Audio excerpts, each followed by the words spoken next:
All right, good morning, good evening, good afternoon, ladies and gentlemen. This is for YouTube. This is Pastor Dowell, and I'm up here in beautiful Canada.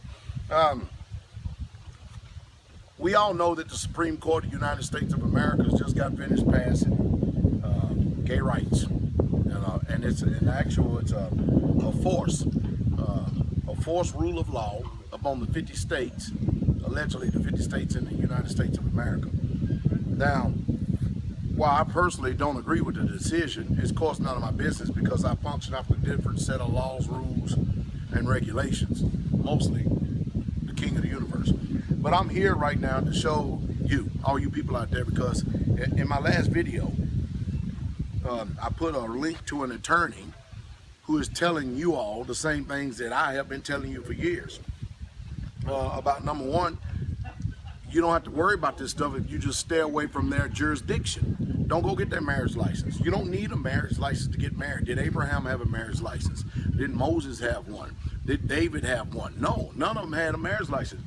The government can only regulate you when you fall up under their jurisdiction. And when you give them authority by consenting to whatever piece of paperwork they want to throw up in front of you without disclosing the terms and the conditions of the contract, you actually place yourself under their rule and under their authority.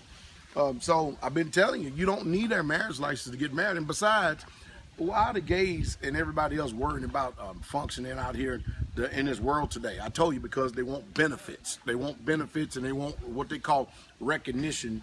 They may get it from the state, and they may even have the strong arm of the law to actually support them, but they definitely not going to get it from the American populace of the people. They're not going to get any honor, no dignity, or no respect from anyone in the United States of America that does not consent to that type of lifestyle, because the Holy Bible, the King James Version, over in Leviticus 20 verse 13 said it is an abomination. That's exactly what it says. And those who are Bible based, which these antichrist, atheists, Messiah type of spirits that operate in these people, they don't want any type of conviction whatsoever at all, especially those of us who are what they call Bible thumpers. So you'd be better off removing yourself out of the system and out of the jurisdiction by just, if you find a wife that you want to get married to, then just marry her. Just draw agreement between you two, and you're better off.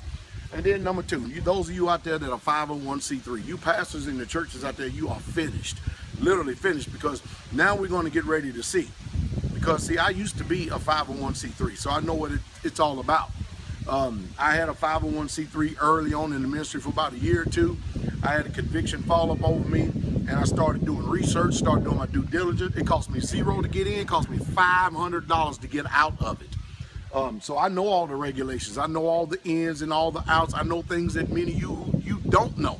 And all of you people out there that are prideful in your biblical interpretation of scriptures, where you believe that Romans 13 is actually talking about the government, talking about the police force and law enforcement, you're getting ready to cowtail down and bow down, or either you're getting ready to start reevaluating your interpretation of the scripture, because it simply don't make sense and it's nonsensical.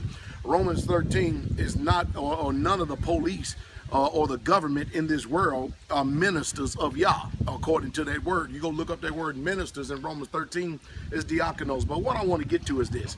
Those of you who are 501c3, you getting ready to have your faith challenged.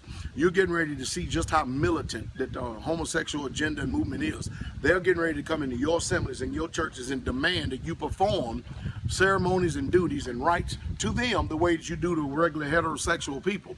And if you don't do these things, they're going to shut you down. The first step in order business the government's going to do is take away your tax exempt status.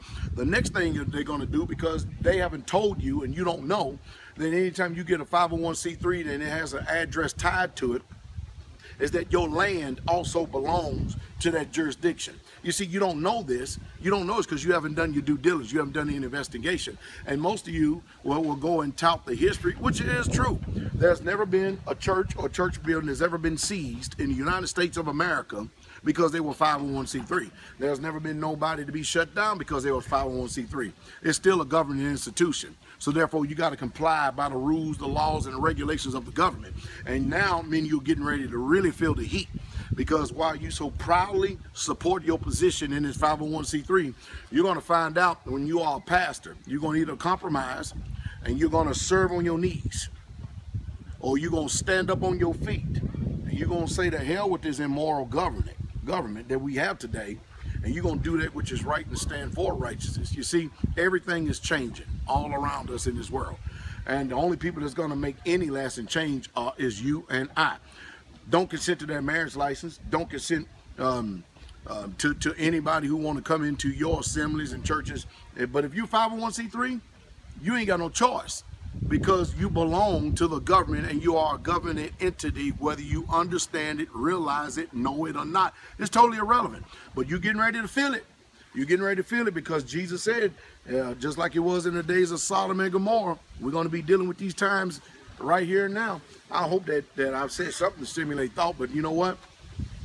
You have never seen persecution and oppression that's getting ready to come all across this land.